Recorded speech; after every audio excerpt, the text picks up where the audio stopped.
At this time, I'd like to go ahead and present our speaker. Our speaker today is Dr. Aymee Coget. Did I get that close to her? Very good. And she is actually here to help us, as she has helped other people, to lead happier lives. And she specializes, can you imagine what a fun job this would be? In helping people get happy through education, consultation, and speaking engagements. So, maybe I guess before we get too far along, let me just turn it over to Dr. Coget and let her get started. And you'll pay lots of attention. We'll be checking you out later and see if it worked.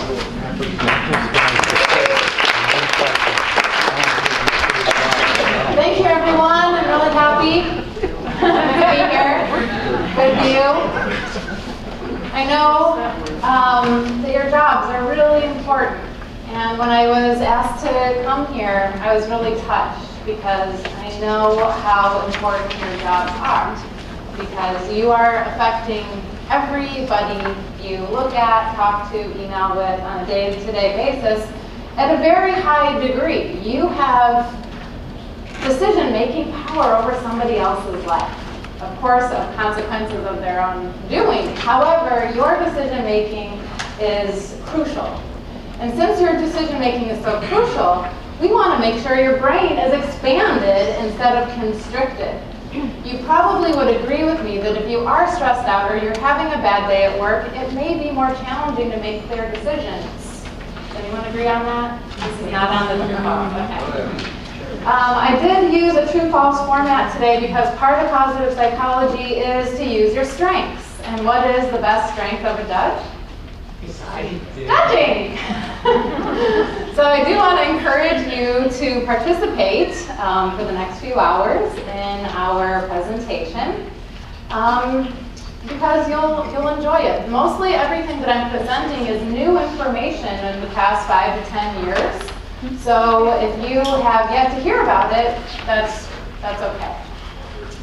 So I also want to encourage people to ask me questions as they arise. I will also answer questions at the end of the presentation. However, if you're having a burning desire question or comment or example or something like that, I do want to encourage your participation in the moment.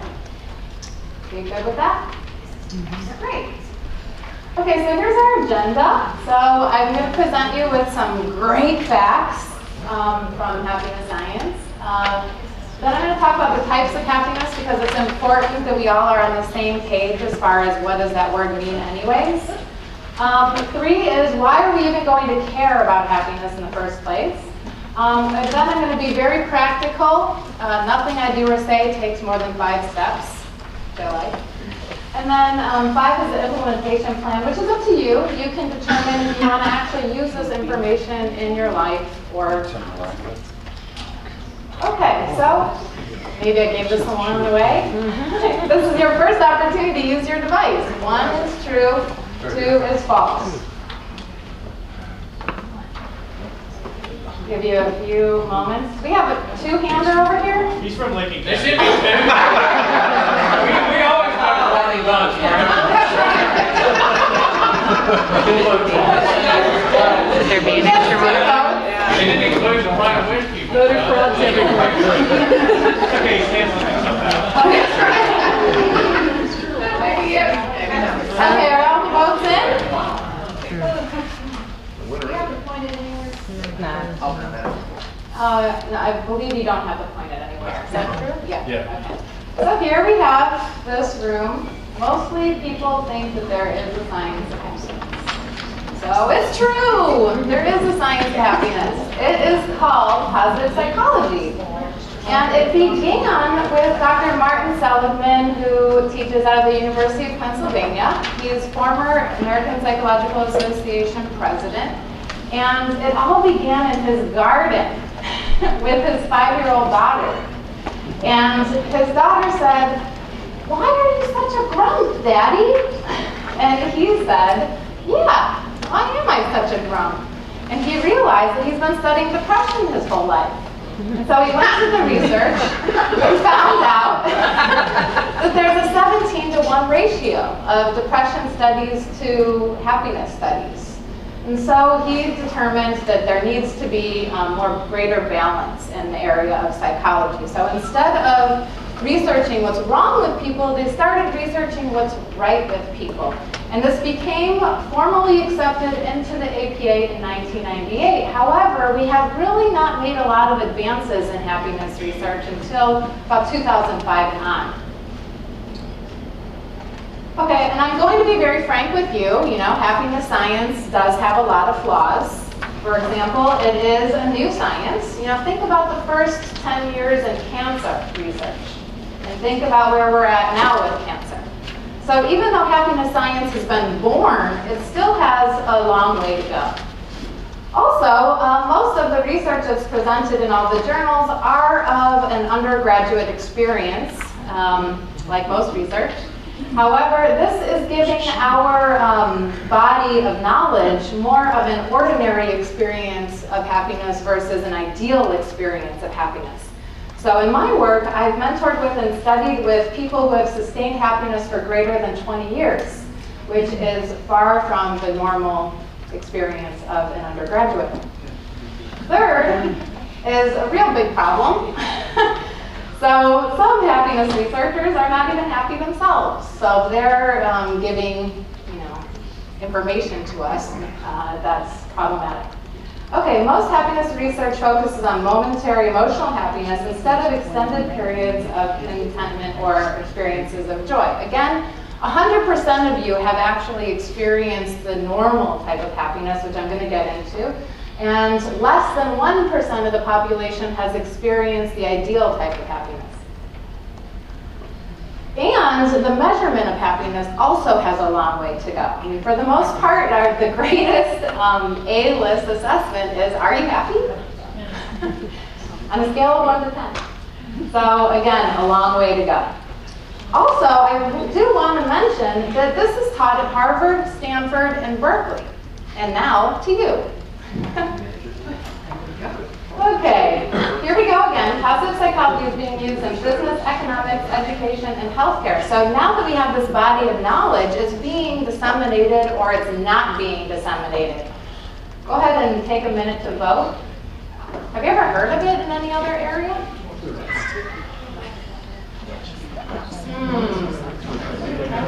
10 more seconds. Let's start singing the Jeopardy tune. Okay, last moments. Here we go. All right, same as before.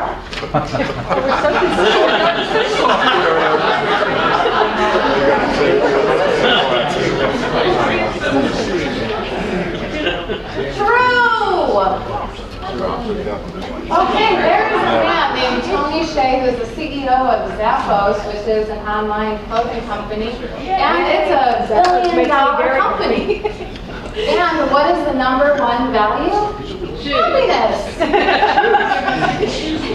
So now he's wrote a book called Delivering Happiness. He is on his role of riding this bus around the country, talking about how to help employees be happier at work.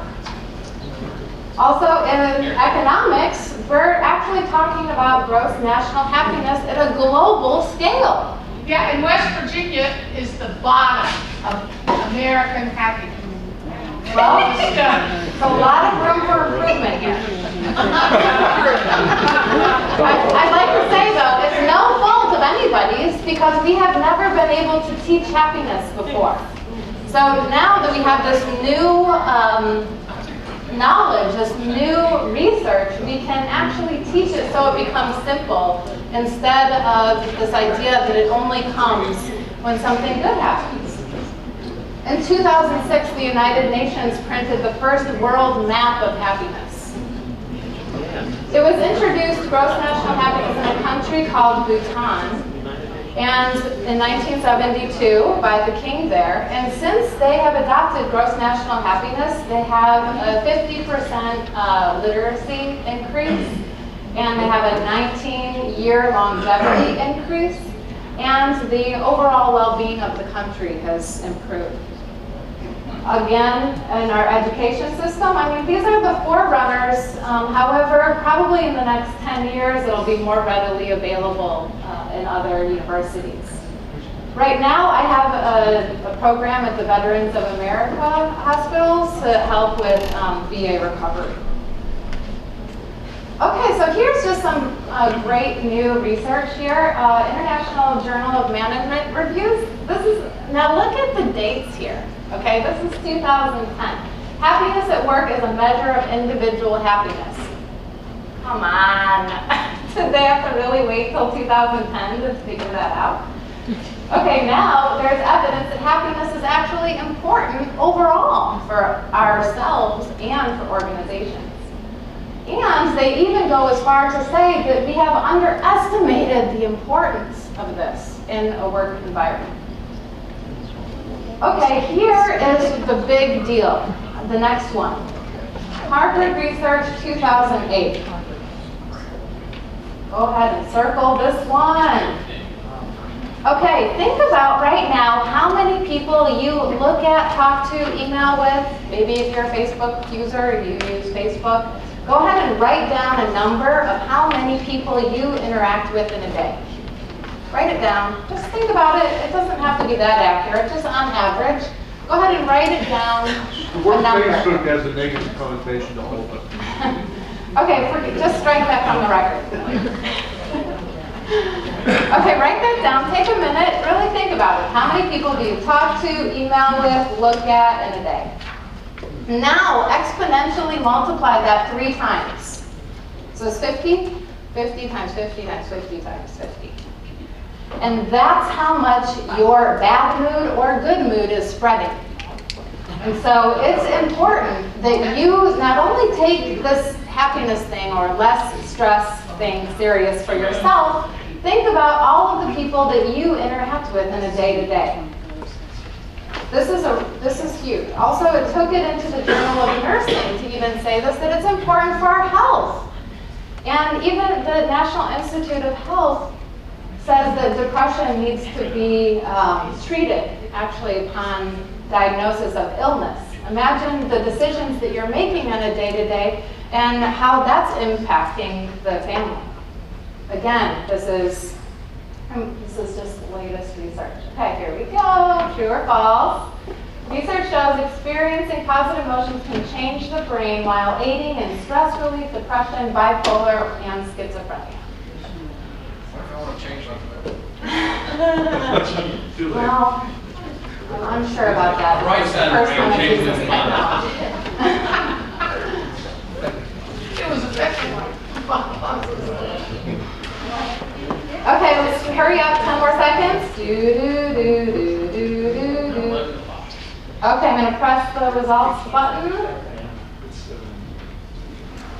There we go. Wow. You got 100. He's the only one who didn't. This was in 2011 One person said that it was research shown, but it's because of a theory from Dr. Barbara Fredrickson out of the University of North Carolina, Chapel Hill. And this is one of the founding papers of positive psychology. This is why we started looking at positive emotions in the first place as important. And has anyone experienced the downward spiral or know someone who has experienced the downward spiral? Raise your hand. Yeah. Well, now positive psychology focuses on the upward spiral. Actually, good things happen when you are being positive. So results occur, benefits occur, health occurs, and we can mathematically prove this. So think to yourself in a day-to-day, how many positive emotions do I have versus how many negative emotions do I have? Go ahead and write that down. How many positive emotions do I have? How many negative emotions do I have? Write that down. In a day-to-day. Like in one day. And one day. Just take it one day at a time.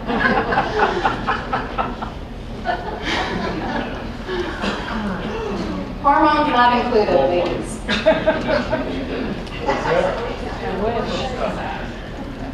Okay, so if you notice that your negative emotional experience is more than your positive emotional experience, you could benefit from implementing what I'm going to introduce today. Okay, this is one of my favorite research studies here, upward spirals of positive emotion, counter downward spiral. So even though you're having a bad day, you can change it.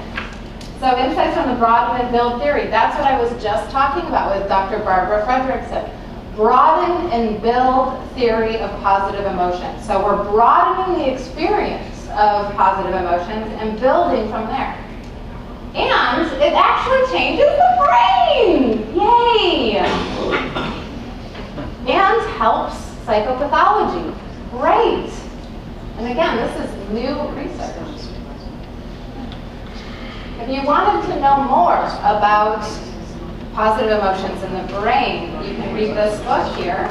Dr. Richard Davidson is one of the foremost researchers in brain science as it relates to happiness.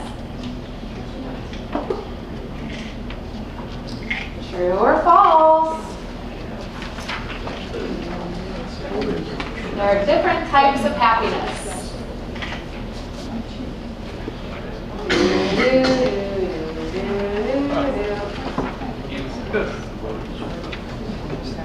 Okay, 10 more seconds, and I'm going to press the result button.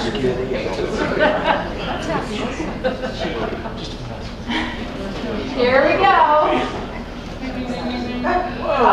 Okay.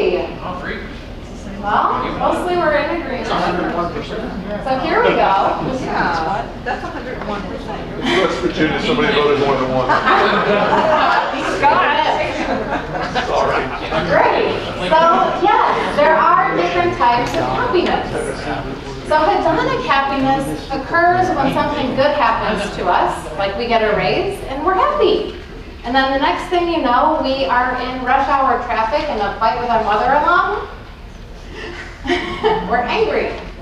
So that emotion is gone. It's impossible to sustain the positive emotion of happiness because of the nature of emotions. It just comes and goes. A lot of people, this is where we get stuck a lot of the time because we have an idea that we will be happy later.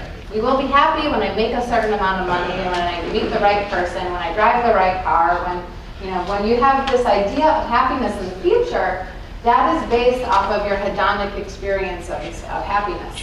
Now, it turns out in 2006, there was research that showed that even if you do get everything in your life that you think is going to make you happy, you will become unhappy within 3 months. Shoot. And it's because of hedonic adaptation. So we enjoy our pay scale. We enjoy that new convertible, and then we want something else, or we want more. And so what happens is that there's even a phenomenon called the hedonic treadmill. We're always going to the next thing to make us happy. So in the in-between, we're unhappy just waiting for the next thing until we get that happiness. So if you have this idea, or if you have this strategy that you are going to be happy when ... I do want to encourage you to change it because of course the research proved that it's flawed. And instead of that, we'll be talking about the 5-step formula later. Okay, number 2, deep inner contentment, sense of fulfillment. Now you can still be content inside and angry. You can still be content inside and experience grief. Aristotle introduced this concept of eudaimonia, and American psychology caught up in the early 2000s. At least they're talking about it now. So there are 4 types of things that unlock this type of happiness. This is more of a feeling in our heart instead of a brain experience. You actually cannot achieve contentment in your brain. You can only achieve contentment in your heart, which therefore provides peace of mind, which is the best we can do. So the 4 things that I mentioned, I use the acronym MAPS, meaning, authenticity, purpose, and strengths. So if you have great meaning and purpose in your life, you are your authentic self, and you're using your strengths, you will feel content. Most of you, I imagine, do feel a great deal of meaning and purpose in your work, and you're able to be your authentic self at work. I hope. And you're using your strengths. Okay, so thirdly, states of bliss and joy, charonic happiness.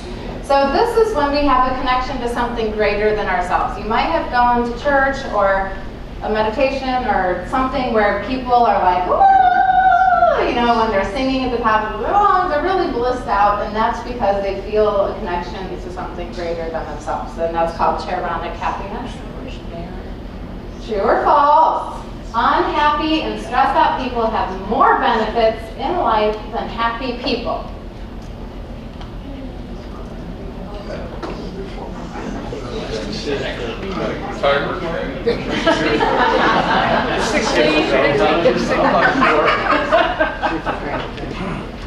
Okay, we ready for the results?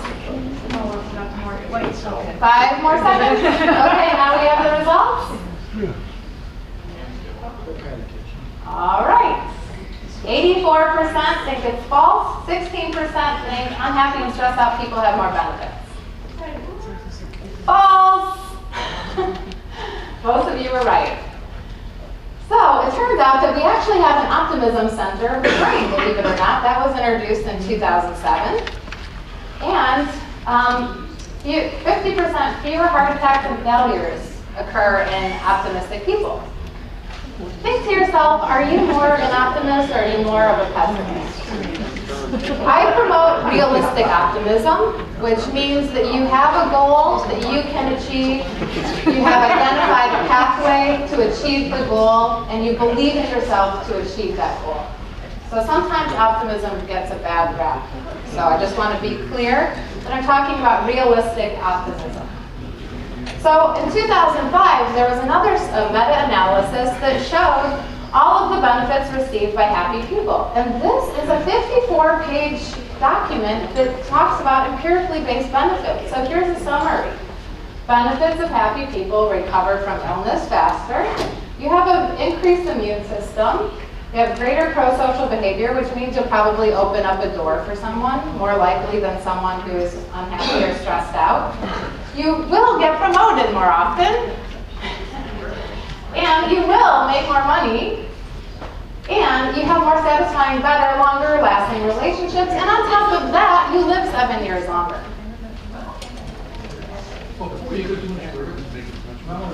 Which happy? You just gave us 3 different paths. Which happy? Yes, this is the positive emotion of happiness. So people who have achieved a frequent positive mood, whereas frequent positive mood is different. That was a good question. It's different than a positive emotional experience. So people who are generally feeling good is what this is called. Eudaimonic happiness, probably like the ratio of what is eudaimonic happiness is probably, I would say, less than 5% in the research at this point. So most of the research is done with hedonic happiness or frequent positive mood. And hedonic, yeah. Hedonic is the positive emotion of happiness that occurs when something good happens. Or get happy. Whereas we can still feel the contentment and have a negative emotional experience if it's appropriate. You know, this makes me think about something, is that I want to note that there is a genetic component to happiness. So you are either likely born happy or born unhappy, depending on your genes. The people who are born happy are curious as to why everybody else is not happy and they don't get it. Whereas someone who is born unhappy just has to work harder at it. The good news is you can work at it. Okay, so here we go. The upward spiral that I mentioned before leads to the benefits. And so this is our whole goal here. Okay, we're going to increase our positive emotional experience so we can get those benefits, so we can live 7 years longer, so we can be healthier, so we can make more money, so we can get promoted more often, so we can be nice to others. True or false?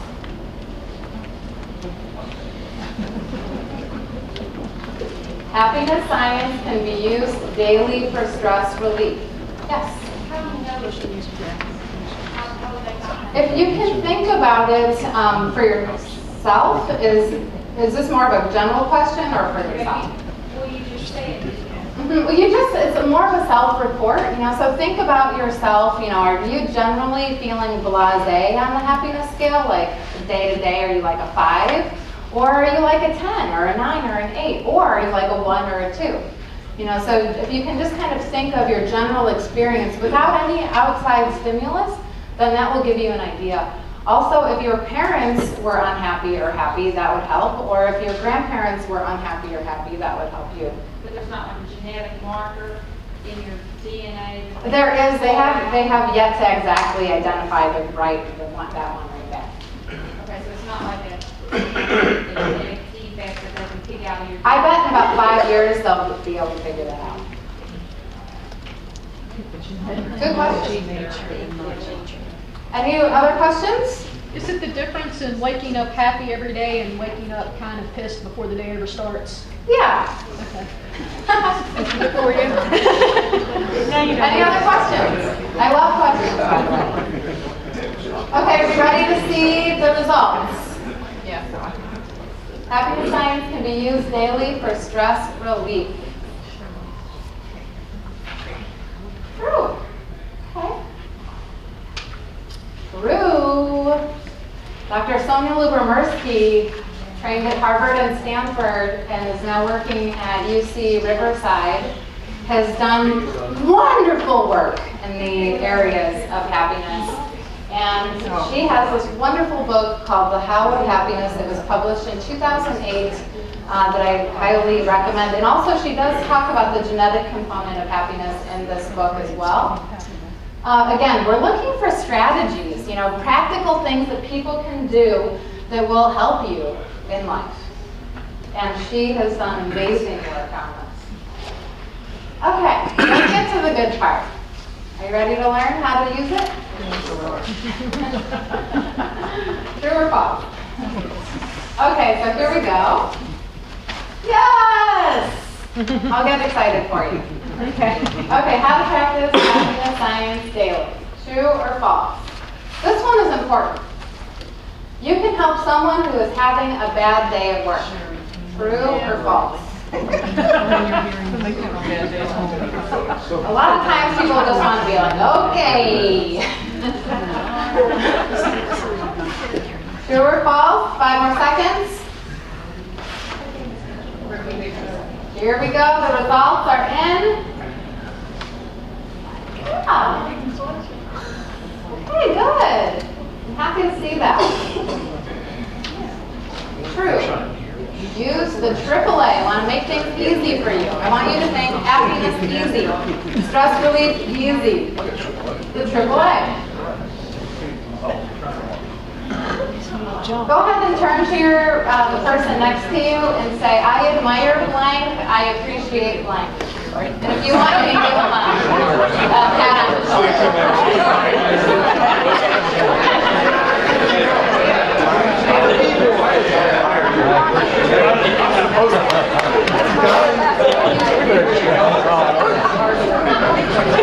You too?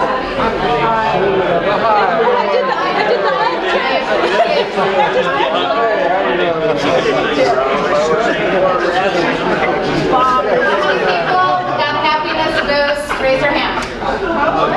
Yeah. How many people need more admiration? Oh, I do. How many people need more appreciation? We all could use a little rub on the shoulder. I'm a fan of the high fives. Yeah. So high fives count as affection? Yeah. Okay, again, this is easy. I recommend practicing when you are feeling good. You just want to help someone else feel good. Just, I admire blank, I appreciate blank, and you have to use all 3 together. That's the point. Oh, it did. Great. So it looked like it worked. Honestly, I'm seeing more smiles. Okay, true or false? There is a clear path to understand how to create positive mood, resiliency, contentment, and joy.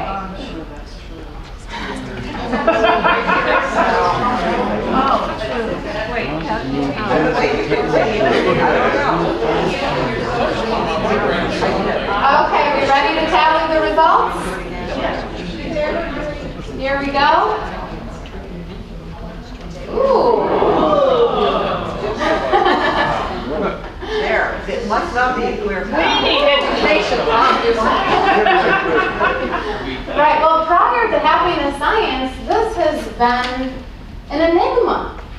Sure, I'm in a positive mood if something good happens. Sure, I'll be a resiliency if I'm ready for it. Sure, I'll be contented maybe, and joy, that's like a foreign word. So, let's go to the next one. True. Okay, happiness science does provide a clear direction. We're going to go through it with 5 steps. Therefore, aids in stress relief. And, not to mention, modern medicine recognizes stress to be the greatest threat to health and well-being. How many people want to be healthy in this room? Thank you. Right. That's right. So, if we have stress, then more than likely we're going to be unhealthy and have health problems. So when you're thinking about, do I want to implement this, yes or no? Happiness is kind of woo-woo and weird, I don't know. Just think about it like it's your health. You know, think about these benefits. If you are not implementing what I do today, then you are more likely to experience stress. You're more likely to have GI problems or a heart attack or hypertension. So I want you to remember that even though it's easy to kind of turn, you know, your head and turn your hand up to happiness, it actually is a crucial component to your life. It's going to switch you into health or unhealth. Thank you. Here we go. This is the practical part. All right, I'm just going to briefly go through each one here. So I mentioned before that people usually wait around for something good to happen and then you're happy, right? So before you actually decide to do something, you decide to do it. Before you do the dishes, you decide to do the dishes. Before you go to work, you decide to go to work. Before you get into a marriage, you decide to get into a marriage. So it's the same thing with happiness. We have to start somewhere. We have to decide right now, I'm going to be happy because I can, because I want to be. We have to put the power in our own hands instead of our bank account, our taxes, the red convertible that we never have, or even our marriage or relationship, or work. Okay, next is happiness boosters. Okay, I did not come up with this term. The Harvard happiness professor did, Dr. Tal Ben-Shahar, so now we all have to use it. And happiness boosters is a scientific methodology that will increase your mood at any given time. So my clients are in a formula of happiness boosters where they have a morning routine, a daytime routine, and a sleep routine, which helps guarantee a positive mood throughout the day. Third, overcoming happiness challenges. So let's say you're choosing happiness, you're doing your routines, you're feeling good, and the next thing you know, left hook of life. I'm going to teach you tools that you can use that you will maintain your happiness even in the face of adversity, so you can have the brain expansion instead of the brain constriction. Fourth, I mentioned this before, this is the eudaimonia. This is the contentment in your heart, meaning, authenticity, purpose, and strengths. And then faith. And when I say faith, I want you to think trust. So when you know that you are putting out positive, you get back positive. So when faced with the unknown, you need to decide, am I going to be optimistic? Am I going to choose faith? Am I going to trust that it's all going to work out? Or am I going to be pessimistic, create a negative future, or have fear in the unknown? So here we choose to empower ourselves to choose trust over fear. Isn't that work? It boils down to the choice of you in any given moment. And so at this point, we don't have saber-toothed tigers in our backyards, you know? I mean, so there is a point of choice. Like, so am I operating in my highest capacity if I'm scared? Or am I operating in my highest capacity if I accept the situation and choose trust?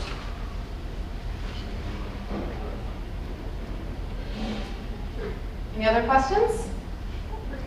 So basically, what we're going to do is be able to employ all 5 of these at the same exact time. And so if you're going to employ all of these at the same exact time, you are going to live a sustainably happy life. Okay, true or false? You can control your own level of stress or happiness.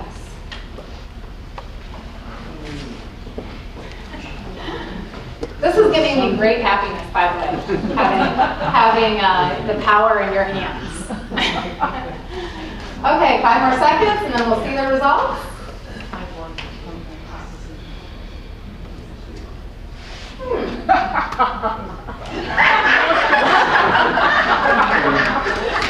These are for people who want excuses to be in the bad mood. Okay, so most of us, yes, we do, unless we have that genetic component. But we do have the genetic component. We can work on it, just like everything. You know, some of us were not good at math in the beginning, but then we got a tutor. Same thing with happiness. Calculator. It's a foreign concept right now, but once I have the how-to manual, I know how to do it. Also, I want to indicate that stress, this is important, stress is an unconscious reaction to a given circumstance. And so if you decide that you're going to choose trust, then you are going to be less stressed. When I realized that stress is a choice just as much as happiness, a huge amount of stress came off my shoulders. Where you might not be able to control stressors. Yes, you can control yourself and how you deal with it. Sure, yes. I mean, any of us can come up with at least 10 stressors that we've already experienced before noon. Yeah. Okay. Truth. No one else can create a positive mood, be resilient for you, create contentment for you, or experience joy for you. This is your own personal experience. And since this is your own personal experience, you're the one in charge, you can do something about it. So, here we go. Go ahead and put your hand on your heart if you want to participate.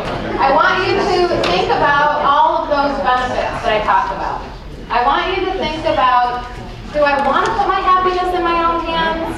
Or am I going to wait for someone else to make me happy? And for those of you who are ready to make the happiness decision, raise your hand. Great! Okay, so let's go ahead and put your hand on your heart. This is the most important decision of your life. This could save your life. This is the foundation of things to go better in your life. If you really want the upward spiral experience in your life, you have to go through this step 1. So here we go. I, Amy, you say your name. Do solemnly decide to adopt the happiness decision by being happy now rather than react to my problems. I will use happiness to respond to them.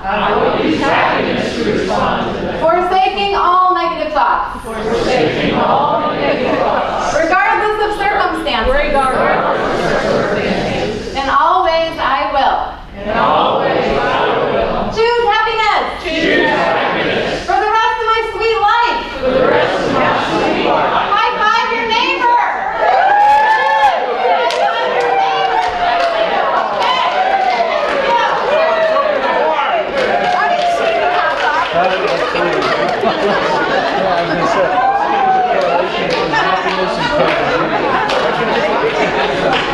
Okay, how many people experience the happiness boost? Raise your hand.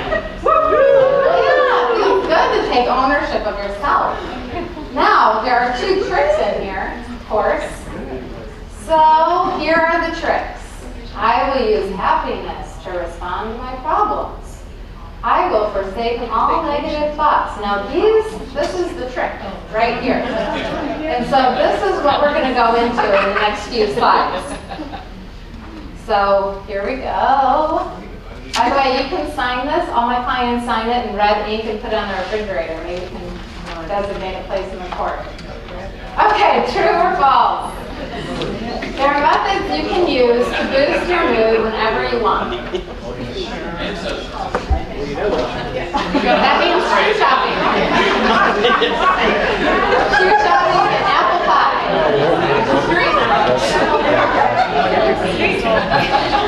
We got an illustrated guide. Okay. Are you ready to tally the results?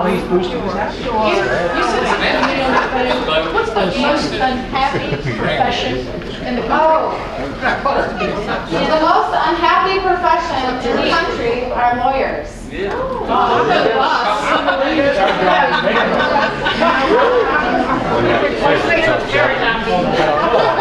Situation with it. Right. So that's what we're working with. Okay, so here we go with the results. Any last minute votes?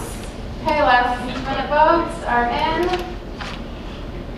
Okay, great. So now we have taken ownership over our own wellness. We have decided. He's getting happier, everybody. He just said. Okay, 95% is accurate. True. And again, I already mentioned this. Dr. Sonia Lubermersky, amazing woman, has found these techniques to boost your mood that we're going to talk about in a minute. Here we go. Okay, so I'm going to talk to you about a number of happiness boosters. And I already mentioned that sometimes happiness can seem a little woo-woo, it can seem a little surfacey.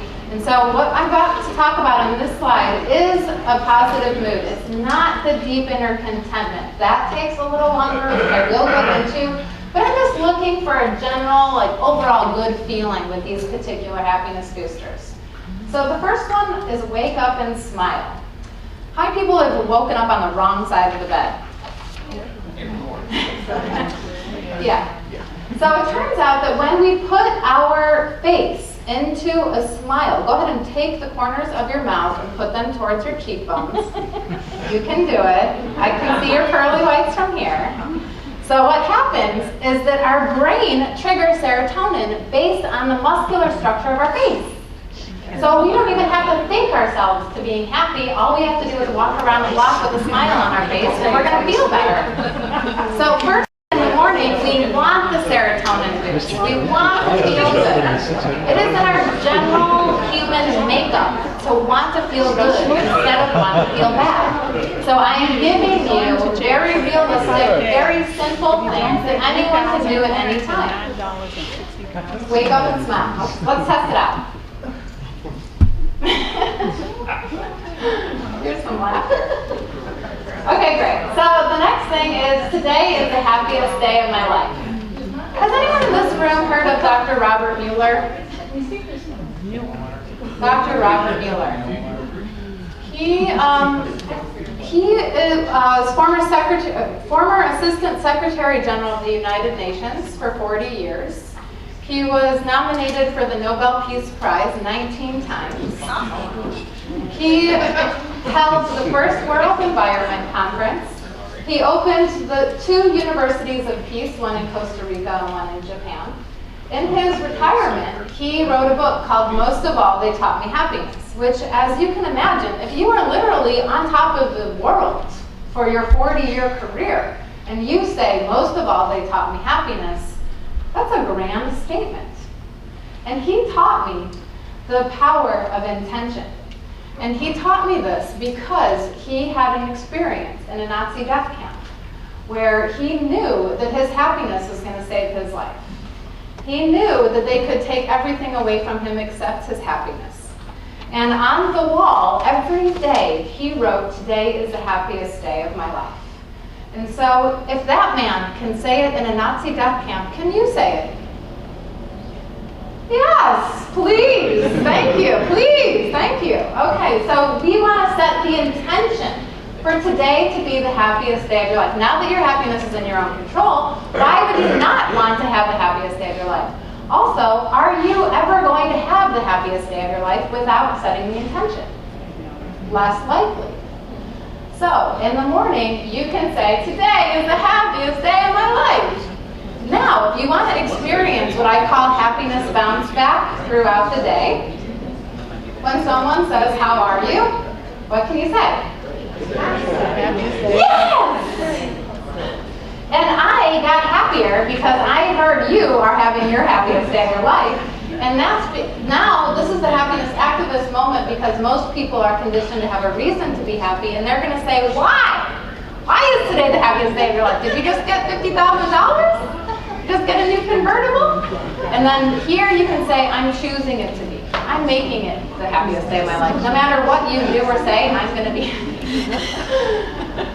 Okay, so next, 5 Duchenne smile push-ups. Duchenne is a man who studied smiles. And he determined what was an authentic smile versus an inauthentic smile.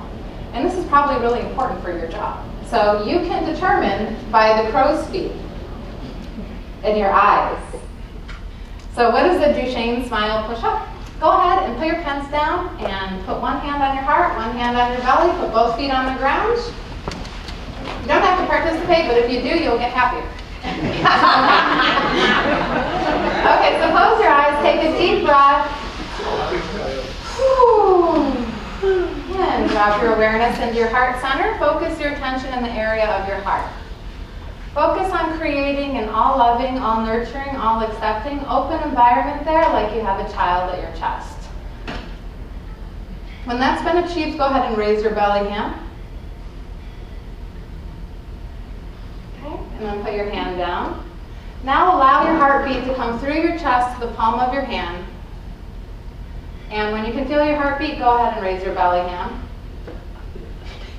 Okay, then put your hand down. And go ahead, eyes are closed, go ahead and ask to yourself, to your heart, show me the happiest moment of my life, and wait for the response. And when the response comes, go ahead and raise the belly hand again. And then put your hand down. And go ahead and bring that happy memory into your body like it's right here and now. Visualize this feeling getting stronger and stronger, warmer and warmer, fuzzier and fuzzier. Visualize this feeling moving up your chest, into your neck, through your throat, into your mouth, out the corners of your lips, into a Duchenne smile. Drop your awareness into your heart center, eyes are closed. Bring that happy memory into your body like it's right here and now. Visualize that feeling getting stronger and stronger, warmer and warmer, fuzzier and fuzzier. Visualize that feeling moving up your chest, into your neck, through your throat, into your mouth, out the corners of your lips, into a Duchenne smile. One more time. Drop your awareness into your heart center. Focus your attention in the area of your heart. Bring that happy memory into your body like it's right here and now. Visualize that feeling getting stronger and stronger, warmer and warmer, fuzzier and fuzzier. Visualize that feeling moving up your chest, into your neck, through your throat, into your mouth, out the corners of your lips, into a Duchenne smile. When you're ready, you can bring your awareness back to me. How many people got a happiness boost? Raise your hand. Yes, that is called positive memory recollection. Positive memory recollection. You can use that memory or any memory. So my clients do it 5 times. You just did it 3 times. You can do it whenever you want, however you want, with any memory as long as it's happy. Oh, yeah, it's similar, yeah. Thank you. Okay, laughter practice. Has anyone met a happy person who does not smile and does not laugh? Okay, so these are the brick and mortar of happiness, okay? So you can't have happiness without smiles or laughter. So has anyone heard of laughter yoga or laughter clubs or anything like that? Therapeutic laughter, even in cancer wards. So there is a technique that's used to stimulate natural laughter. It's ha ha ha, ho ho ho, he he he. Go ahead and just say that over and over until you laugh naturally. 1, 2, 3, go.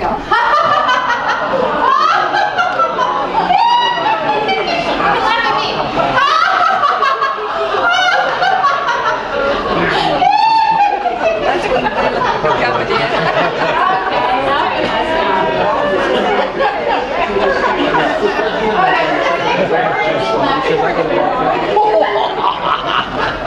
It's okay, I'm recording, so you can go back and watch. Okay, so this is important. You can watch YouTube videos. There is even a stuffed animal that if you walk past it on the ground, it'll roll over and start laughing. If you need to laugh at your boss, go ahead. Just do whatever it is that allows you to chuckle naturally. That's okay. And it's good for your health. All right, I'm going to skip this next one because all of you strike me as a little bit too cool for this. So you can do this in the comfort of your own home. What you do is you put your arm up in the air, and I'm going to do it for you because I have zero self issues. Okay, so what you do is you go like this. I'm happy! I'm so freaking happy. So right now, I have zest inside my body. I have energy inside my body. My heart rate is increased. I feel good right now just from jumping up for joy. When was the last time any of you jumped for joy? When you were 5? Friday night.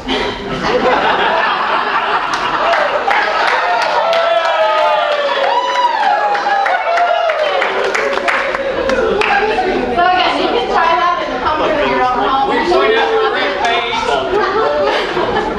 me think about that. This is a method for you to be happy without having to think yourself to happiness. Oh, you can. Okay. Okay, so the gratitude practice. This is a little trickier than you would expect. How many people have a gratitude practice right now? Raise your hand. 1, 2, 3, 4, 5, 6, 7, 8. Okay, well I do want to encourage everyone to adopt a gratitude practice. It's one of the quickest ways to feeling better besides the I am happy jumps. And there are some parameters with the gratitude practice. So first, determine how you're going to use the gratitude. Are you going to do a gratitude drive, a gratitude shower, gratitude cup of coffee, gratitude shower, gratitude walk, gratitude jog? What is it that you do every day, no matter what? So I want to work these happiness boosting techniques into your existing routine. So think to yourself, okay, I do a drive every day, I do a walk every day, I drink coffee every day. Determine to yourself what you want to do. Then you're going to set parameters around it. So let's say if I'm going to do a gratitude drive, I'm going to determine point A and point B before I even begin. If I'm going to be in the shower doing gratitude, I'm going to determine, okay, I'm going to wash my body and my hair and condition my hair, and then I'll be done with my gratitude. Or, just for the duration of the song, I'm going to be my gratitude, or we're going to do a gratitude journal. It's going to be 10 things. So you sign yourself up for an end before you even begin. Next, the trick here is never repeat. Ever, ever, ever. And this is because you are all extremely intelligent people, and you are going to get bored if you sit there and say, I'm grateful for this, I'm grateful for that. And it's just very surfacey. So the idea is to challenge yourself, increase your own gratitude awareness, and that's the point of never repeating. It helps to never repeat if you choose topics each day. So I'm going to choose a topic of work today, and tomorrow I'll choose a topic of family, and the next day I'll do a topic of the city that I live in, or something like that. So the more you can spread out the gratitude, better. Next is, any questions about the gratitude practice? Okay. Next is sing a song that makes you feel happy, zippity-doo-dah, walking on sunshine, whatever it is, it's okay. It's okay to sing that song that makes you feel happy. Okay, this one's good, acts of kindness. So it turns out that 5 acts of kindness will boost your mood. So go ahead and take a minute and do 5 acts of kindness right now in this room. That means compliment someone, you have a nice smile, that color looks good on you, you're enjoying the conference. Go ahead and do 5 acts of kindness. You can stand up if you want. 5 acts of kindness. And I'm going to wait until everybody does 5 acts of kindness. So I invite you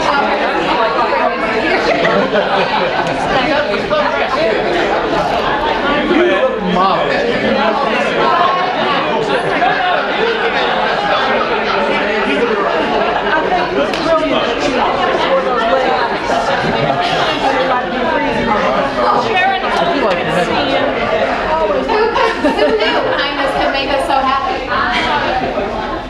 Okay, how many people got a happiness boost? Raise your hand. Thank you. Quickly, if you're like, God, I feel so bad, if you can just get out of yourself for a second and do quick 5 rapid, random acts of kindness, you will feel better. Now these 2 are the trigger. These are your sink or swim moments right here. Positive thinking and living in the moment. Sink or swim. If you are negative thinking, you are unhappy and stressed out. If you are positive thinking, you are happy, balanced, relieved. Okay, living in the moment. This is a real big one too. True or false? Oh, you have a question? It's not exactly a question, and most people in the room know that I'm very sunshine, so don't think But when I'm talking to parents about answering questions, especially young children, if their parents are separating or divorcing, what I did for my son, anytime he had a difficult question, is sort of redirect his thinking into who loved it. And we went down a list of who loved Tyler. And when he got to the end of the list, he was so happy that these 10 or 12 or 15 people loved him. Right. That the word had gone away. Yeah. And I find that that is an exercise that even people who are not particularly educated or sophisticated can do, and that hopefully, Lord willing, that they can name their child, or they can name 2 or 3 people that love the child, hopefully, not always. And I know it's a little Pollyanna, but I found it to be really effective, and parents tell me it's effective. But anyway. Of course, anytime you can steer in a positive direction, the better. I mean, we're dealing with crises every day. We're dealing with traumas and tragedies of terrible degrees every day. And you mentioned the word Pollyanna. So yes, it does seem Pollyanna to glaze over these terrible things that are occurring. And I'm not asking you to do that. And I know I don't need to tell you this. There are shades of gray in life, right? Nothing is all good and nothing is all bad. And I'm sure you can think of all of the bad things in your life and then also think of something positive that came out of it every single time. And so, yes, as we can steer ourselves toward what is the good that came out of the situation, that's better for everybody. Okay, this was another recent Harvard study. Here we go. 50% of the time your mind is wandering. That means that for my 2-hour presentation, I know that you might be paying attention 50%. So here, let's play a game. Go ahead and every time you notice you're thinking about something other than what I'm talking about, just make a little mark on your notepad. And so that means that you're going to track how attentive you are. So are all of the votes in here? All the votes in? Here we go. You agree with me. You think that 50% of the time your mind is wandering.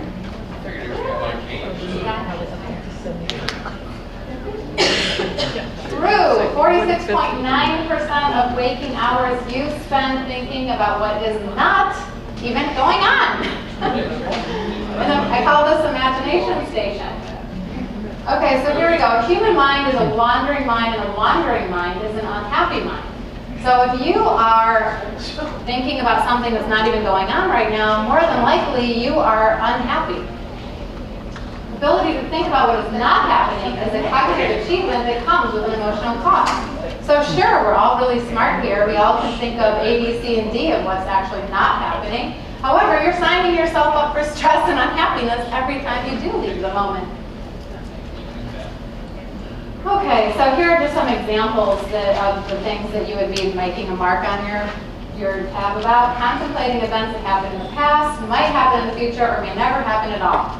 So if you wanted to really take this to the next level, you could write down these 3 on your piece of paper and make a mark for every time you notice you're thinking about one of those, other than what I'm talking about.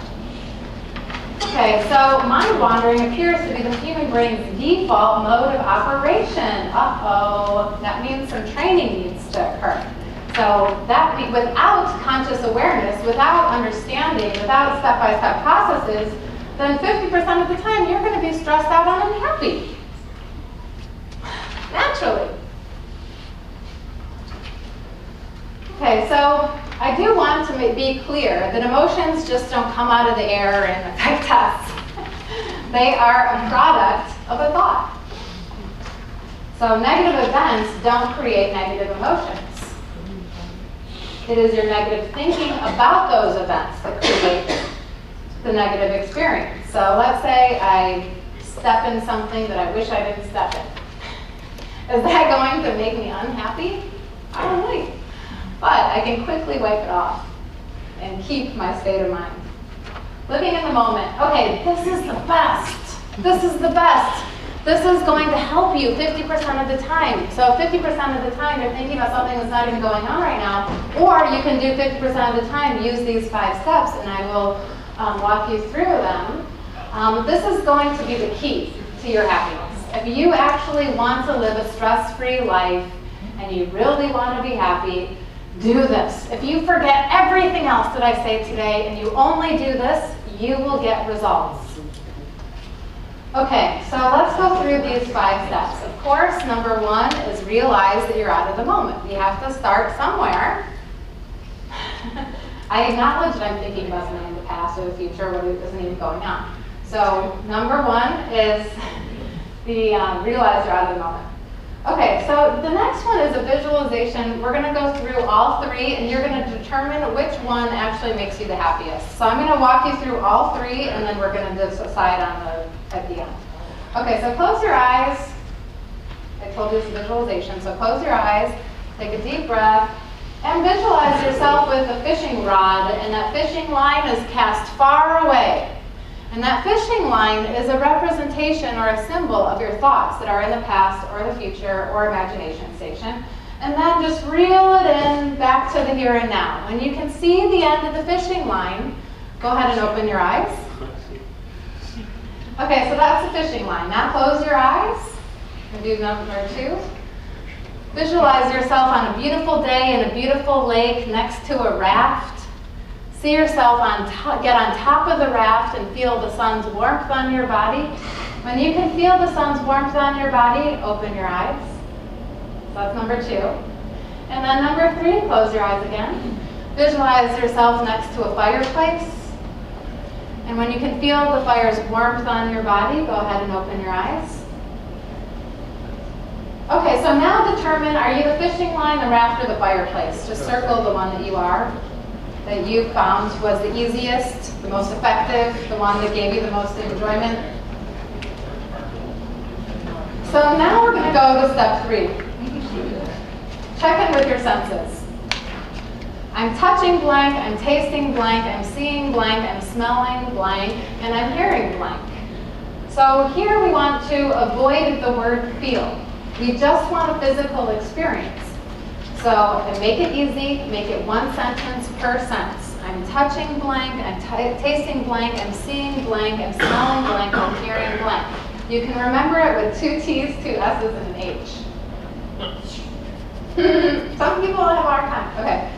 Ask your heart what is the gift in this moment. We'll practice that in a minute. And then gratitude for the gifts. We'll practice that in a minute. Okay, so we're going to go through these 5 steps and actually come into the moment together. Amazing. Okay, how many fishing lines do I have? Raise your hand. How many rafts do I have? Raise your hand. How many fireplaces do I have? Raise your hand. Okay, so I'm going to do all 3, so just go with me in whatever one you are, okay? All right, so we're going to start with step 2. Go ahead and close your eyes and visualize that one visualization works for you. Reel in that fishing line, or get on top of that raft, or see yourself next to the fireplace. And when you can see the end of the fishing line, when you can feel the sun's warmth on your body from the raft, or when you can feel the fire's warmth on your body from the fire, open your eyes and check in with your senses. Just quickly, easily, I'm touching blank, I'm tasting blank, I'm seeing blank, I'm smelling blank, I'm hearing blank. And if there's a nothing in there, that's fine. I'm smelling nothing, that's fine. I'm tasting nothing, that's fine. Just make it very easy and very fast. Now close your eyes and take a deep breath. Put one hand on your heart. Take another deep breath. Drop your awareness into your heart center. Focus your attention in the area of your heart. Focus on creating an all-loving, all-nurturing, all-accepting, open environment there. Allow your heartbeat to come through your chest to the palm of your hand. When you can feel your heartbeat, go ahead and ask to yourself, to your heart, what is the gift in this moment, and wait for a response. Anything else? And wait for the response. Anything else? And wait for the response. And continue to ask anything else until you feel complete. And then open your eyes and write down those gifts in the moment.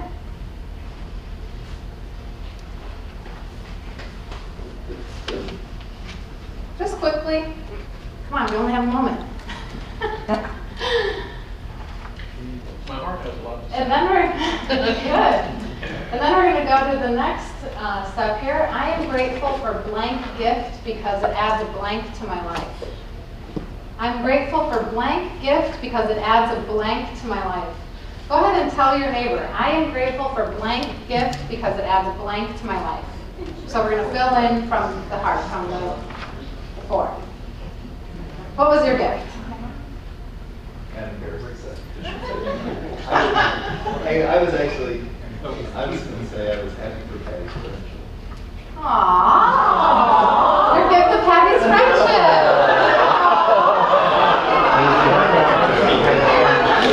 Okay, so let's complete it. Number 5. I'm grateful for Patty's friendship because it adds what to my life?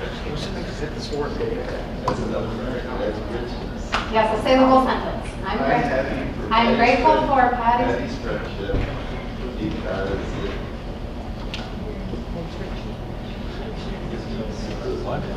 Aww. He's grateful for Patty's friendship because it gives support in his life. Did you just get a happiness boost? Yeah. Okay, share your gifts, please, with your neighbor. I'm grateful for blank gift because it adds blank to my life. Sharing your happiness helps. What was your gift?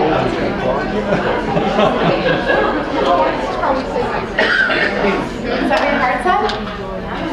I'm grateful for my grandchildren because they add lots of joy. Yes. Thank you. Great. How many people feel more present? Raise your hand. After that. How many people feel more content after that? Raise your hand. How many people feel lower heart rate after that? Raise your hand. Okay, good. So my recommendation, and this is where the work comes in, my recommendation is to go through these 5 steps 100 times a day. That means every 5 minutes for an 8-hour time period, you're going through these 5 steps. Let's practice again. Close your eyes. Close your eyes. Visualize yourself with the fishing line, the raft, or the fireplace. Go ahead. Practice makes perfect. Okay, now we're on step 2. This is the visualization. So close your eyes, visualize the fishing line, the raft, or the fireplace. And when you're finished with that, go ahead and open your eyes and check in with your senses. I'm touching blank, tasting blank, seeing blank, smelling blank, hearing blank. Quickly. Avoid the word feel. Now take a deep breath, put your hand on your heart, ask to yourself, to your heart, what is the gift in this moment? Wait for a response. Anything else? Anything else? There may be multiple gifts in this moment you want to be present for. And when you feel complete, go ahead and open your eyes and write down, I am grateful for blank gift because it adds a blank to my life. Write that down. I am grateful for blank gift because it adds a blank to my life. I am grateful for blank gift because it adds a blank to my life.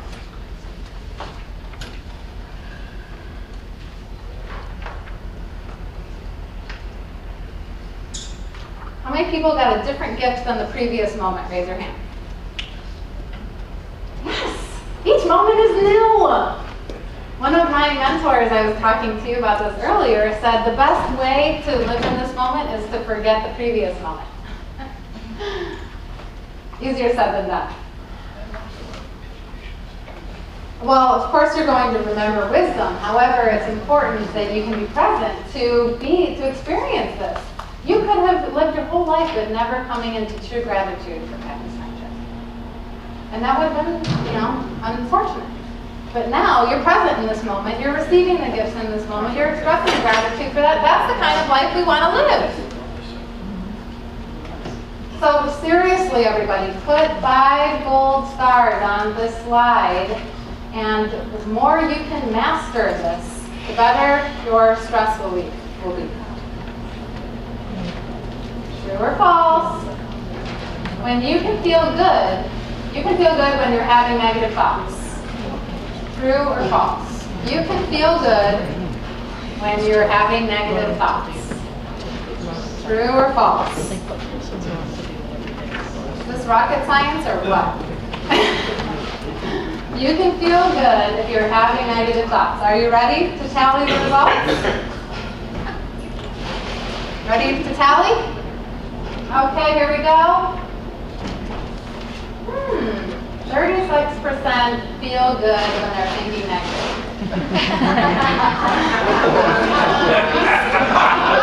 As long as there's a sense of humor in this, it's okay. Okay, false. The majority had it correct. Negative thoughts lead to unhappiness, stress, and a downward spiral.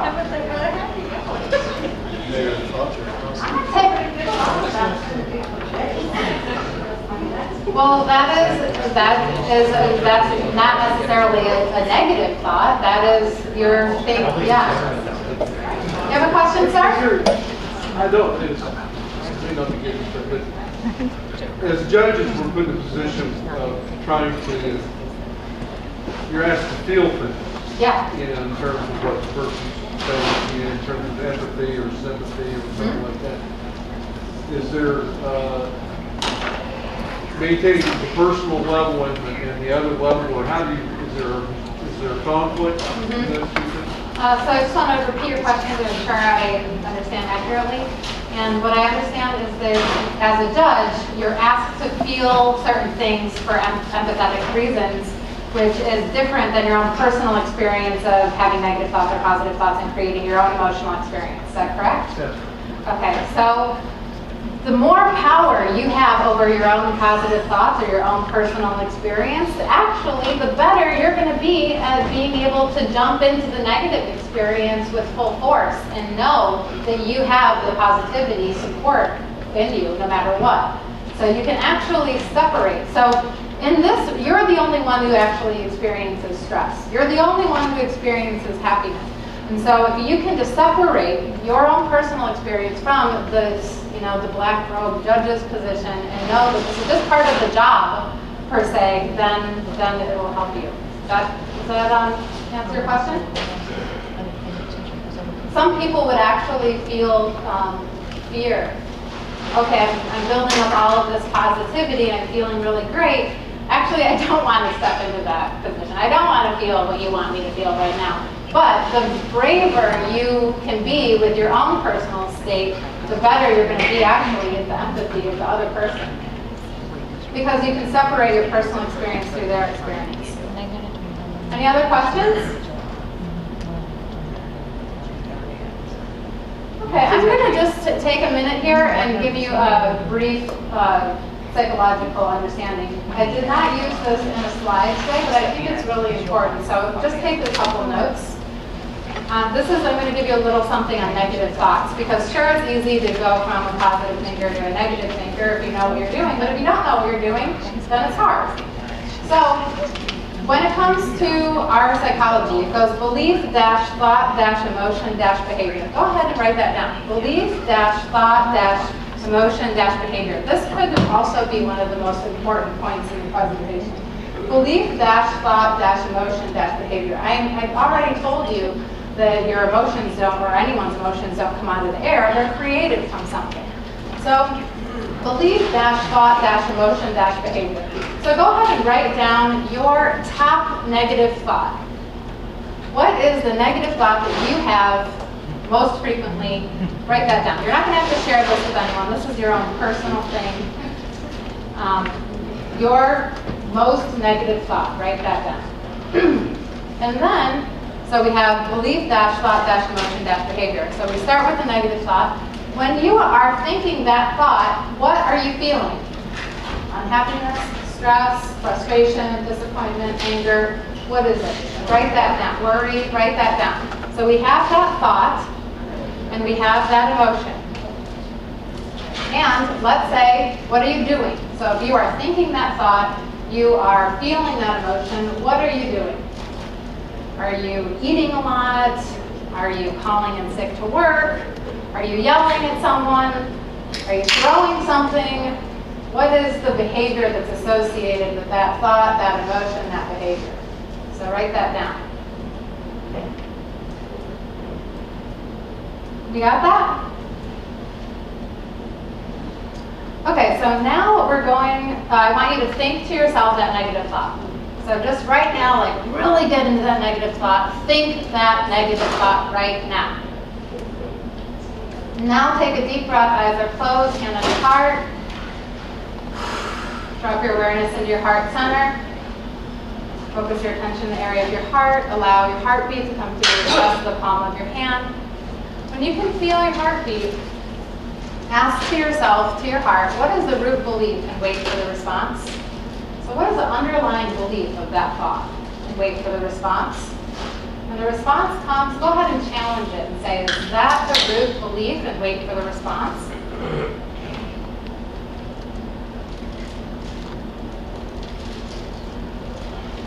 And when you feel complete and ready, like that is the root belief, you've identified it, go ahead and open your eyes and write it down. One popular negative belief is I'm not good enough, which is actually comes from a lot of overachievers, believe it or not. So whatever that, what we just did here is identify what I call a weed in your garden of happiness. Okay, so we have identified this negative belief, this negative thought, this negative emotion, and the negative behavior. Do you want this in your experience? If you could choose to have this, would you sign yourself up for it or not sign yourself up for it? You obviously would not sign yourself up for it. So go ahead and look at that belief right there in the eyes and ask yourself, is this even true? Is this a belief that is even true? For example, if it's I'm not good enough and you are an Olympic athlete, obviously it's not true. You're a judge and you're thinking I'm not good enough, obviously that's not true. And so this is your opportunity for growth. This is your opportunity for development. This is your opportunity for change.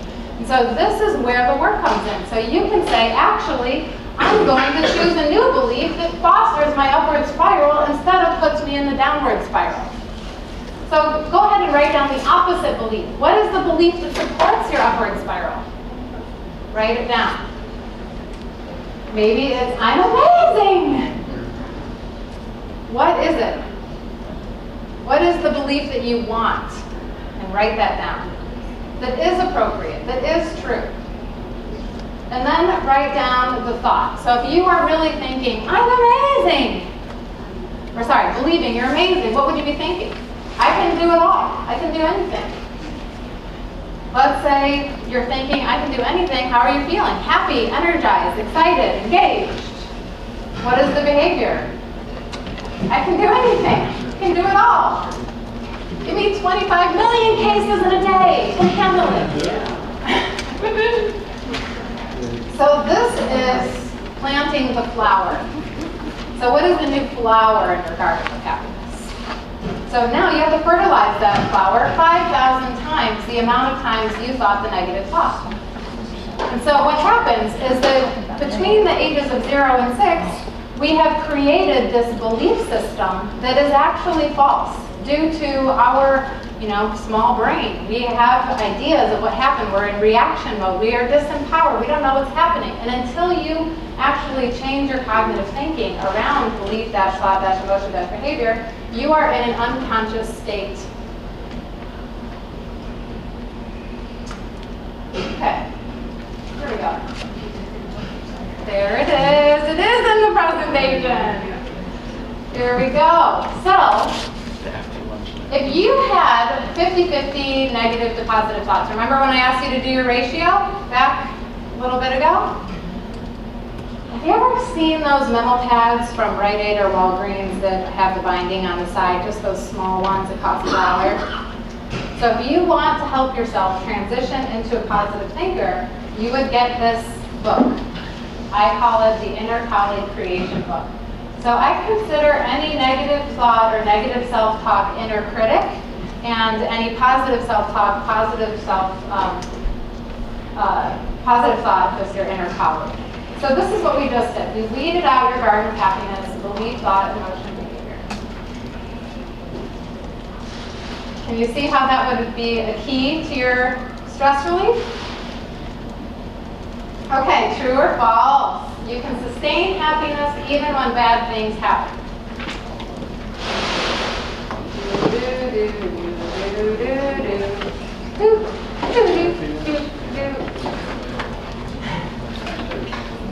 So I know you are faced with bad things all day long. Is it possible to keep your happiness when bad things happen? Are all the results in? Are we ready to tally? Okay. So almost 90% of you believe that you can be happy even if bad things are happening. Proofs. Using positive psychology during challenges will aid in reducing stress, thinking clearly, and expand your brain. This is from the Mayo Clinic. So this is not depressed. You can just think of stress here, happiness here. Stress brain, happy brain. Which one do you want to be making the decisions with? It's from the Mayo Clinic here, folks. Okay, we all want the happy brain, right? Okay, so here again are pragmatic responses that you can use when you're faced with negative circumstances. So the acceptance model, we're going to use an example from your own life. So think about to yourself something that happened that was bad, that was out of your control. So think about that. And when you have that idea in your head, raise your hand. Okay, great. All right, so what we're going to do here, again, everything starts with a decision. We're going to decide to accept that that thing happened. And so the next thing we're going to do is accept. So we're going to set the stage for acceptance, and then we're actually going to accept. So can you decide that that thing happened? Can you accept that it's out of your control? Raise your hand if you can accept that it's out of your control. Okay, now I want you to close your eyes and really come into the idea of accepting it. What does that really feel like in your body? What does that really look like, taste like, feel like? Really just sit with it until you can come into complete acceptance and know what that's like. And then number 3, pragmatic response. How are you going to handle it? Usually you always need to handle the circumstance. You can't ignore it. And so go ahead and think about how you're going to respond. And when you have that idea of how you're going to respond, raise your hand. Okay. And more than likely, this pragmatic response is actually going to work. Because if you skip the first 2 steps, you're in reaction mode, and you're probably not handling the situation as best as possible. Okay, then 4, go ahead and take a deep breath, hand on your heart. Ask to yourself, to your heart, what did I learn in that experience? And wait for the response.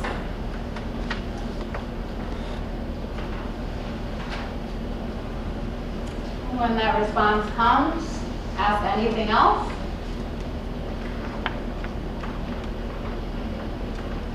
And when you feel complete, open your eyes and go ahead and write down, I'm grateful for blank learning because it adds blank to my life. Go ahead and write that down. I'm grateful for blank learning, what your heart just said, because it adds a blank to my life. So grass only grows with rain. The rainbow comes after the rain. We learn through these negative experiences. That learning that you just had is probably crucial to your life. Okay, the next one is more fun. By the way, did anyone experience a little bit of happiness or contentment at the end of those 5 steps? Raise your hand. Good, great, great, good. Okay, so the happiness shield. Have you heard of, actually I already know that you guys have heard of the DSM, the disorder manual that says you're anxious, you're depressed, and whatever. So in positive psychology, there is the opposite of that. So we can actually scientifically decide what is good about you instead of what is wrong with you. And so these top strengths right here, kindness, love, optimism, gratitude, and zest, go ahead and circle KLOGZ. That's right there. Clogs. So think about your latest happiness challenge. A person, place, thing, or circumstance that aims to create unhappiness for you. I'm sure everyone has something that they can think of. A person, place, thing, or circumstance that aims to create unhappiness for you. If you have something in mind, raise your hand. Okay? I'm going to wait till everybody has something in mind. Think of a challenge, person, place, thing, or circumstance. All right? So now I want you to think to yourself, I admire blank, I accept blank, I'm optimistic blank, I'm grateful blank, I'm excited blank regarding the situation, and write it down. I admire blank, I accept blank, I'm optimistic blank, I'm grateful blank, I'm excited blank. What is a common happiness challenge at work that causes stress? Anyone want to offer one?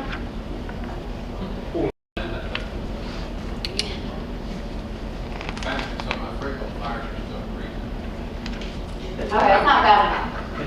Okay, come on, I know someone can offer a stress situation at work. A person, place, thing, or circumstance. Okay, let's just say someone is having a bad day at work, and you're having a good day at work. You are going to use the happiness challenge. You know, I really admire how honest you are about how you're feeling right now. I accept that you're having a bad day. I'm optimistic that you will use the happiness shield too. I'm grateful for the opportunity to use the happiness shield, and I'm excited about doing this next time.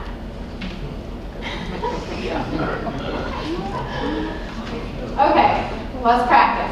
Grumble, grumble, grumble. I really admire how you can communicate your grumbles so well. I really accept that you are having a bad day. I'm optimistic that your grumbles are going to be addressed. I'm grateful that you brought this to my attention, and I'm excited to solve this problem. I got a smile. Now the trick is to use all five together, just like the AAA. I admire blank, I appreciate blank, and give a little affection. Same thing with the clogs. If you just use one, it's not going to work. This is happiness science. We have to use it the way it's meant to be used. So these top five strengths right here, kindness, love, optimism, gratitude, and zest, are the ones that are most highly correlated with happiness. And so that's why we use them. Look, they're getting practice back there. Great. And I recommend practicing this in non-challenging moments, because in the moment of the challenge, then you're not going to think about this. So I recommend usually to people that you practice 10 times a day, just in non-challenging moments. When you're thinking clearly and you're like, hey, now would be a good time to put some positivity into this, that's when you use the happiness shield. True or false? There is a difference between your mind and your heart.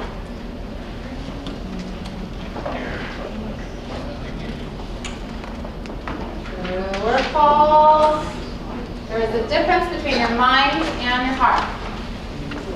Are all results in? You guys are quick to judge. Okay. Your time standards. Yeah. All right, here we go. Wow. All right, so 93% do believe that there is a difference between the mind and the heart. True, there is. Those strengths that I mentioned before, they have outlined 24 character strengths, and out of those 24, there is a section of character strengths of the heart versus character strengths of the mind. For example, judgment, perspective is a character strength of the mind, whereas compassion would be more of the heart. Okay, so now let's do a game here. Go ahead and write down the answer to this question. What did you do today? Write it down. What is the answer to that question? What did I do today? Just write it down. Don't have to think too much about it. Just whatever comes to mind. Make it easy. What did I do today?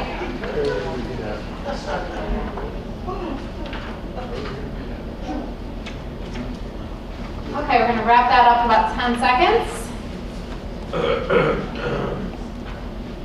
Great. Okay, so now go ahead and close your eyes. Take a deep breath. Hand on your heart, hand on your belly, both feet on the ground. Drop your awareness into your heart center. Focus your attention in the area of your heart. Eyes are closed. Focus on creating an all-loving, all-nurturing, all-accepting, open environment there, like you have a child at your chest. Raise your belly hand when that's been achieved. Okay. Put your hand down. Allow your heartbeat to come through your chest to the palm of your hand. Raise your belly hand when you can feel your heartbeat. And put your hand down. And go ahead and ask to yourself, to your heart, what did I do today? And wait for the response.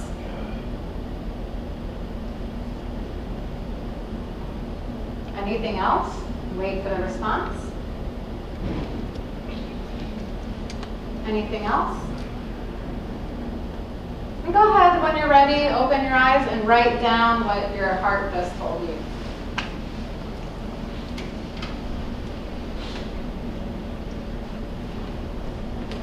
And how many people got a difference in the answers? Raise your hand.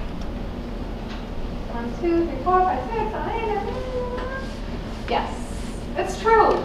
Our heart has a different experience than our mind. And when it comes to really important questions like, what is my life's purpose? Who am I? How am I going to have meaning in life? What are my strengths? These are all questions of the heart. This comes down to eudaimonia. This is your inner contentment. Without meaning and purpose in life, without being in touch with your authentic self, and without using your strengths, you will feel discontent and unfulfilled. So these 4 things are very crucial in your life. And it's important to follow your heart. You know, maybe my parents told me I needed to be a lawyer, but really my heart tells me I have to go to Africa. So if I decide that I'm going to be a lawyer instead of go to Africa, I probably am going to be more discontent and more unfulfilled in my lawyering job than if I were to go to Africa. So this is just your contentment on the line, you know? Do you want to live a life that's content or not? And I do want to make special note of this one right here, authenticity. So authenticity is owning and acting in accordance with your true self. Owning and acting in accordance with your true self. Number 1, a lot of times people are unaware of who their true self is. Number 2, there are 48 known barriers that can occur for any given person at any given time in between owning and acting. That's a lot. If you take a moment in time to think about how many stop signs someone has to go through before they're actually transparent between owning and acting. So this one is a lot harder than it looks. And my dissertation actually found out those 48 barriers, and now it's being taught at Stanford. So please look at these in relationship to this instead of relationship to this. And this is going to help you be more fulfilled and more content and less stressed. True or false? It is possible to experience joy when faced with the unknown.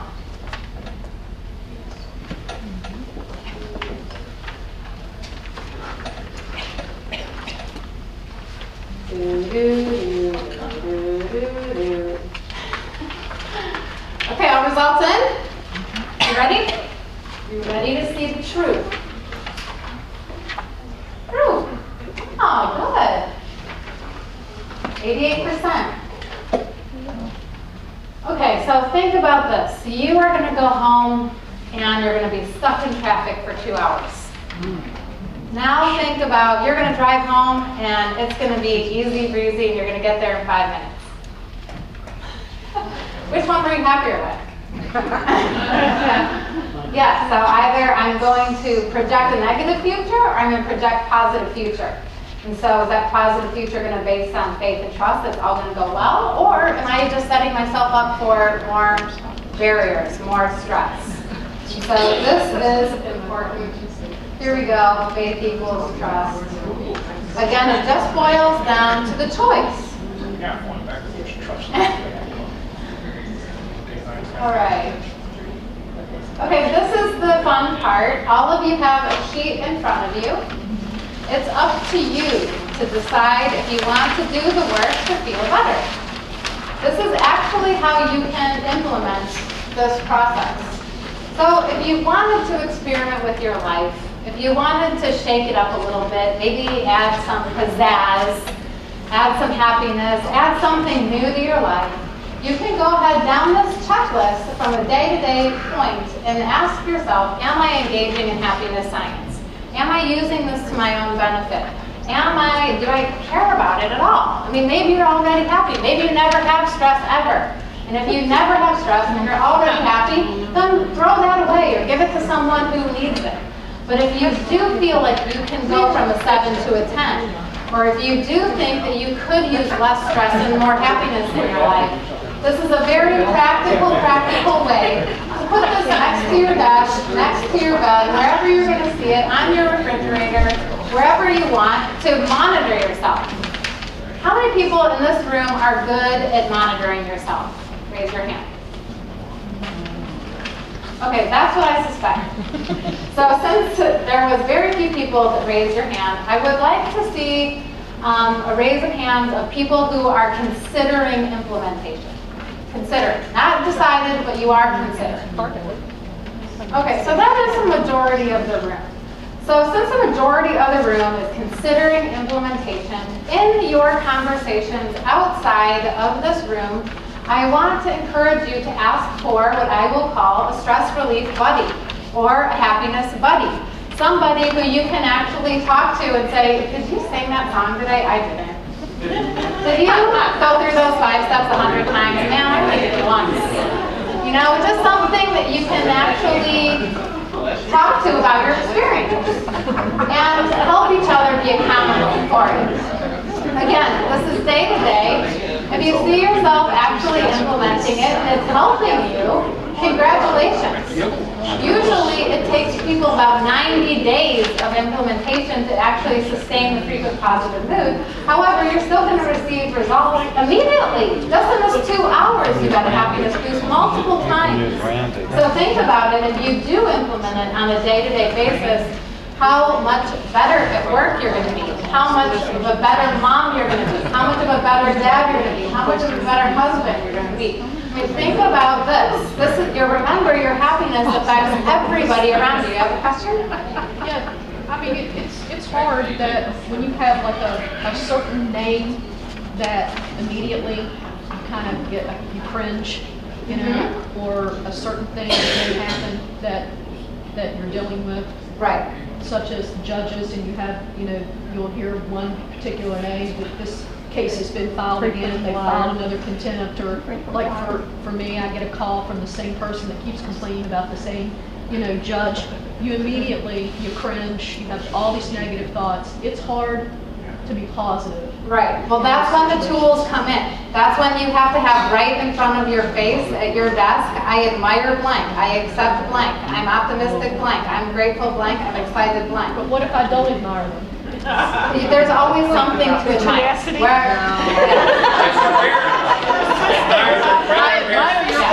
There's always things to admire.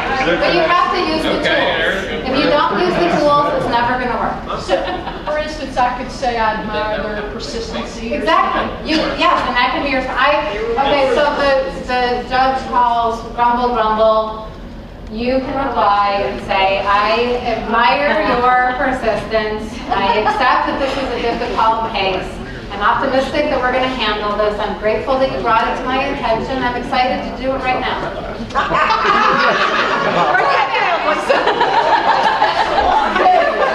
When we hear that, we'll know we're the ones. I'm excited to tell you that I'm not doing anything. It works every time. When do you get your break today?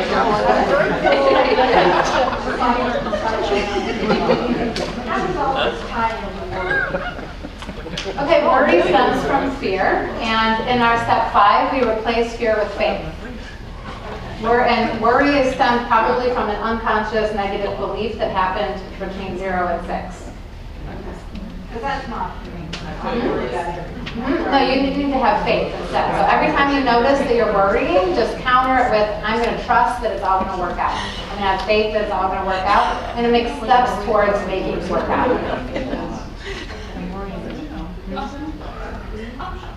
Okay, here is your chance. How many people are going to move from consideration into something else?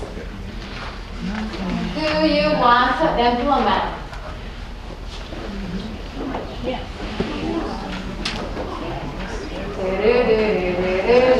Are all the results in? All the results in. Here we go. The results. All results in. 1, 2, 3. All right. Let's give yourself a round of applause. All right. Makes me happy. Okay, do we have any other questions? Yes, sir. I think you said, we asked a question on worry. You said 0 to 6. You said it twice. Yes. Why between 0 to 6? That's when our subconscious is formed, and so we're operating in our conscious and our subconscious. I use the analogy of the rider and an elephant. So the rider is the consciousness, and the elephant is the subconsciousness. So the rider needs to steer the elephant in an appropriate direction. Otherwise, the elephant's going to steer the ship. So most people are operating in their subconscious thought patterns that were established at that young age. So until, yes, more than likely. Is that what you're saying? Yes, and it's probably because your parents were worriers, and that's what you were taught. So you back to genetics? Are you back to genetics? Yes, I'm back to genetics and early childhood socialization. So what's the genetic expression, 50-50? Yes, it's, I think it's, I forget, I think it's, I have to get back to you on that. I don't want to give you a wrong number. Any other questions? How's this inflatable dreams? You implement this to some degree.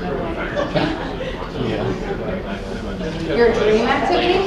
Okay, the question is if I implement this, is going to help my dreams or my sleep state? Right. Yes, because you're going to be, okay, so remember that inner colleague creation book that I mentioned about if you want to help yourself become a positive thinker over a negative thinker? So in that inner colleague creation book that you're carrying around in your back pocket, when the negative thought occurs, you write it down on the left-hand side of the page and convert it to the positive on the right-hand side of the page. And so at night, this is where the trick comes in. At night, you read to yourself the positive thoughts of the day before you go to sleep, and the best way to change the subconscious is right before you go to sleep. So if you're reinforcing the positive right before you go to sleep, you're going to have a better night's rest. Good question. Any other questions? Yes? Is there a substitute concept for heart for anybody who still want to be a holdout and still do the hospital just what it is? Just the inner voice. Any other questions? All right, if you have any further questions, here is my information. Happy to talk to any of you individually. Thank you very much for this opportunity to talk about